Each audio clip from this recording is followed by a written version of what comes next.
Bonjour à tous, voilà, ça fait maintenant 10 jours que je suis arrivé. Je vous fais cette petite vidéo parce que j'ai pas vraiment pris le temps d'écrire. Je m'étais dit que j'allais écrire un peu tous les jours et puis mettre tout ça sur le site. Et puis en fait, je me rends compte que les journées déjà passent très très vite, elles sont très occupées et que voilà, j'ai toujours pas fait. Donc je me suis dit que la vidéo serait peut-être un support un peu plus facile pour moi.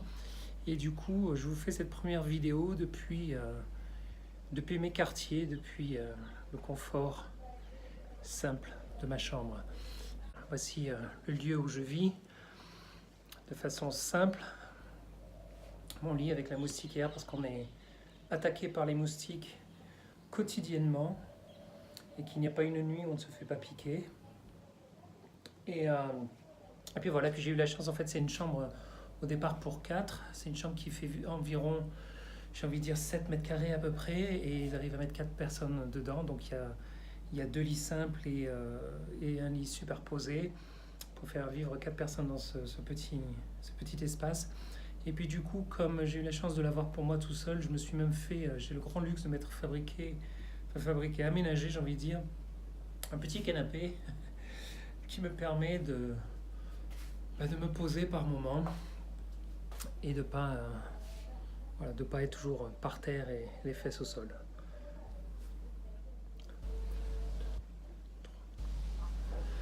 Bonjour à tous, non, je vous écris pas justement, c'est justement pour ça que je faisais cette vidéo, c'est parce que voilà, je m'étais dit que j'allais écrire de façon régulière à propos de ce que je vis ici et, euh, et le mettre sur le site. Et puis je me rends compte que les journées passent très très vite. Là, ça fait 10 jours déjà que je suis là, ça passe très très vite, je suis très occupé et que finalement arrivé le soir, j'ai du mal à m'y mettre. Et je me suis dit que la vidéo sera un support peut-être un peu plus facile pour vous donner des nouvelles et puis pour partager un peu toutes ces expériences avec vous. Alors pour cette première vidéo, je vous accueille ici dans mes quartiers, euh, cette chambre dans laquelle je suis hébergé. Somme toute très très simple. Il s'agit d'une chambre qui fait environ 6-7 mètres carrés et qui accueille 4 personnes normalement, et j'ai la chance de l'avoir pour moi tout seul. Et du coup, voilà, pour vous donner un peu une idée, on a évidemment, parce que moustique oblige, des moustiquaires, ou du moins celle-là je l'ai ramenée de France, je l'avais achetée avant de partir. Et puis donc voilà le lieu où je dors.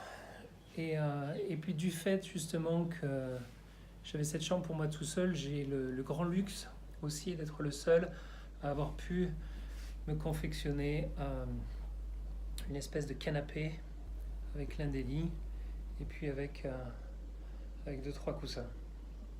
Voilà, alors j'en profite justement pour vous montrer ici. Ça c'est une partie de la réserve euh, d'aiguilles et de matériel que j'ai amené avec moi grâce à vos dons. Ça paraît pas beaucoup parce que là il y a environ quand même 10 000, 12 000 aiguilles à peu près. Je suis arrivé ici avec une valise de 20 kilos de matériel. D'ailleurs, je me demandais un peu comment ça allait se passer en passant la douane, parce qu'avec un visa touristique, 20 kilos de matériel dans les valises, j'avais un peu peur qu'ils me demandent quel genre de tourisme je faisais. Donc j'avais 20 kilos de matériel avec moi, et puis j'avais déjà envoyé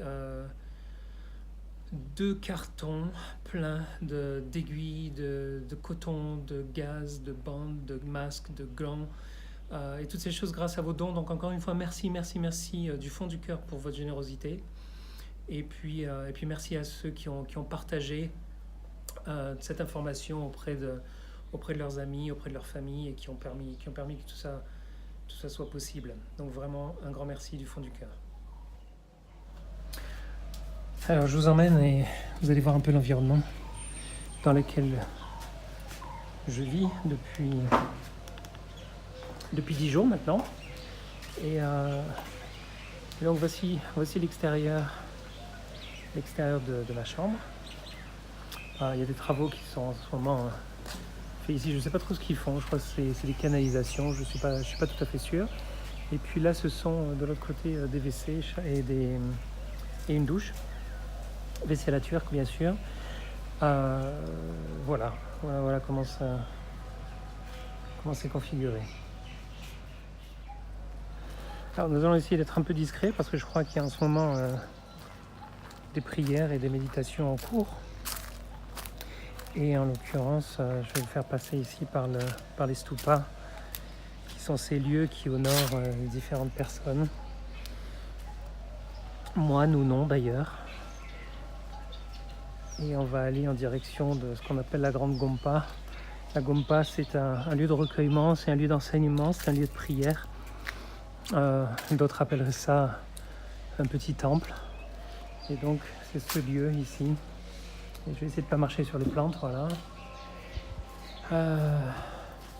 Voilà, ce lieu qui est très très très coloré.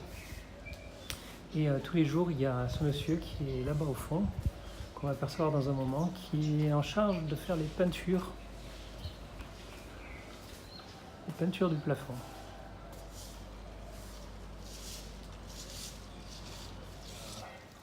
Et c'est vraiment un travail extraordinaire.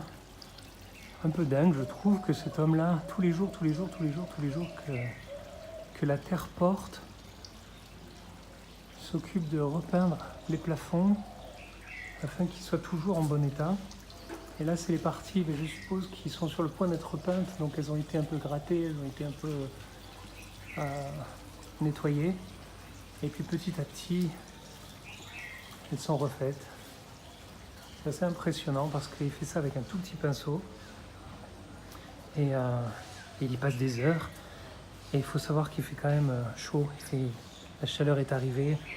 Je pense qu'aujourd'hui, on est arrivé pas loin des 39 degrés. Et là, il est 17h. Et il fait à peu près 37 degrés. Donc voilà, beaucoup de courage, ce monsieur.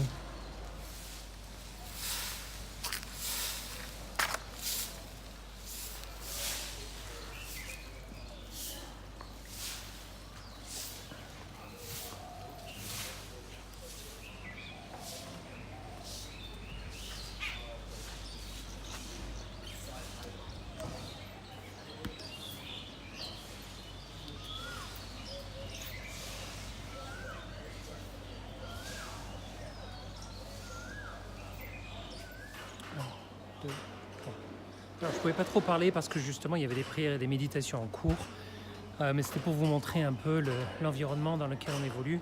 Alors c'est vrai qu'on a de la chance ici au centre, c'est un centre de méditation tibétain, c'est là que je suis hébergé et nourri.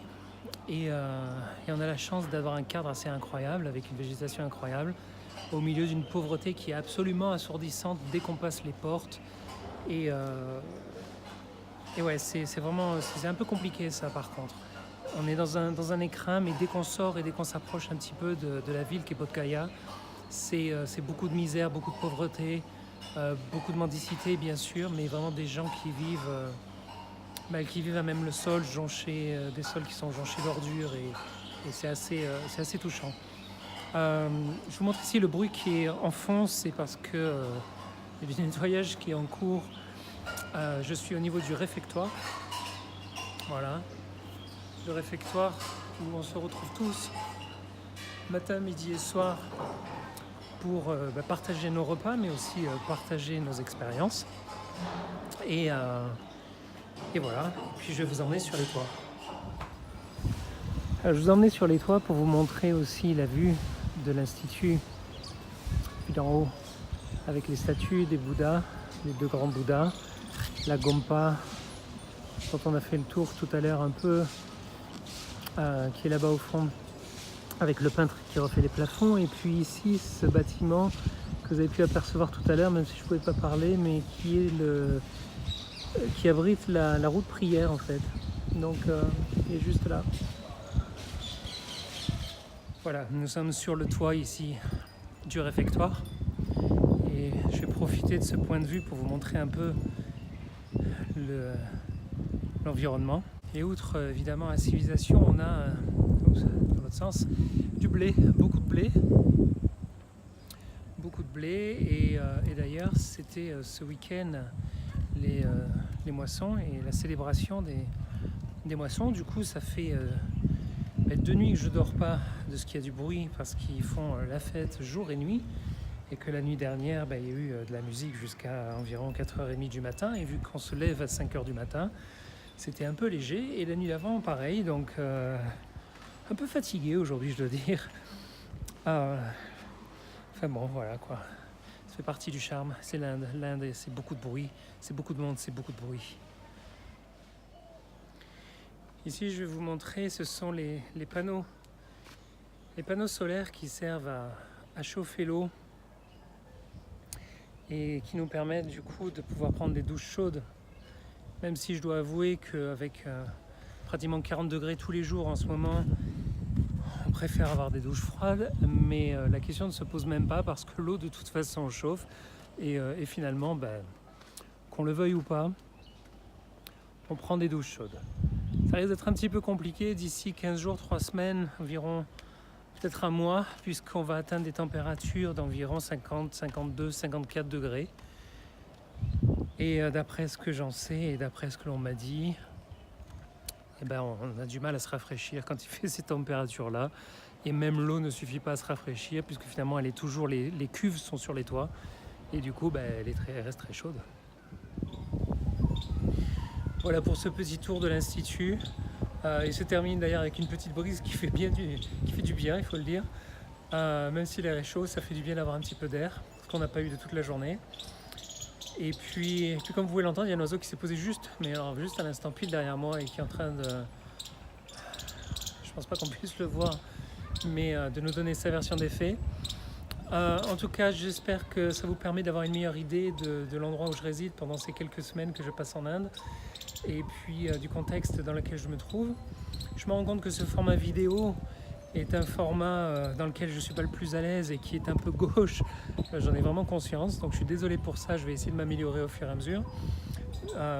Et en même temps, j'ai pensé que ça serait un peu plus facile pour moi dans la mesure où les seules fois où j'ai du temps pour moi, c'est le soir, et que le soir, il y a beaucoup de moustiques, ce qui compromet toujours la lecture ou l'écriture qui demande de la lumière. Il ne faut pas oublier que nous sommes dans des endroits où il y a la dengue, comme chez nous, bien sûr, mais elle est quand même beaucoup plus présente, mais il y a surtout la malaria, et qu'on hésite toujours à se laisser piquer par les moustiques. Enfin, en tout cas, encore une fois, merci 1000 fois pour votre générosité, pour vos dons. Vous vous rendez même pas compte à quel point ça nous permet d'avancer ici. Et puis j'essaierai de vous tenir au courant de l'avancée des choses. À bientôt.